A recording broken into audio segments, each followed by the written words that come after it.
Мерекелік дастархандарыңызға ерекше әсемдік беретін шырша салатын дайындаймыз. Міндетті түрде видеоның соңына дейін асықпай қараңыздар.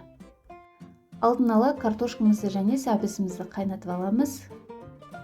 Туралған картошкамызды, шұжығымызды, қияр және сәбіз, жүгері салып, аздап тұз салып, майонез салып, жақсылап араластырып аламыз. Өте дәмді салат, әрі тез жасалады. Мерекелік дастархандарыңызға ерекше әсемдік береді. Барлығын жақсылап араластырып, енді ыдысымызға саламыз. Мен осындай ұзынша ыдыс қолдандым. Дөңгелек ыдысқа да жасай берсеңіздер болады. Салаттарымыздың барлығын ыдысымызға саламыз және шыршаның формасын беретін боламыз. Міне бізде формасы дайын болды шыршамыздың.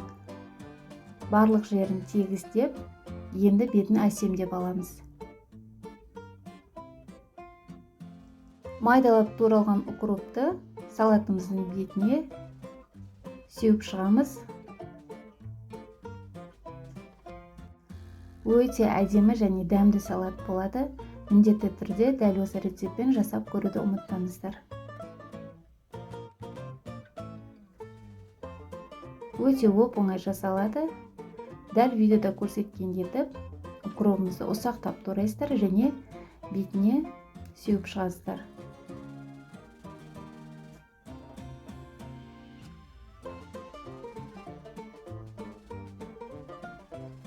Міне біздің шыршамыз дайын болды. Енді бетін әсемдеп шығамыз. Майонезді осылай салафанға салып, безеп шықсаңыздар болады. Ерекше әдемі болады.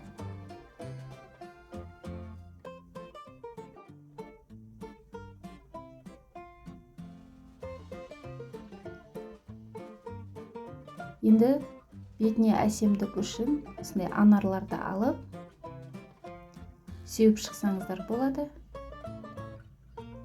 Ойыншықтар ретінде.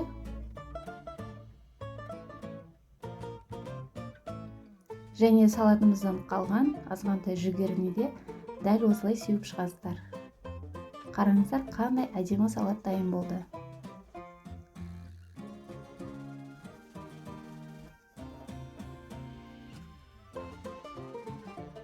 Міне біздің салатымыз дайын болды. Қараңыздар, өте әдемі салат және үйдегі бар қарапайым заттардан жасайсыздар.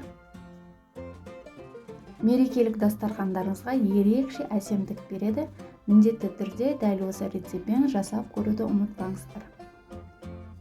Кез келген қонақтарыңызға сөзсіз ұнайтын салаттардың бірі болды. Егер де менің каналымдағы рецепттер сіздерге ұнаған болса, міндетті түрде менің каналыма тіркеліп, лайк басып, комментарий жазып, достарыңызбен бөлісуді ұмытпаңыздар. Барлықтарыңызға ас болсын.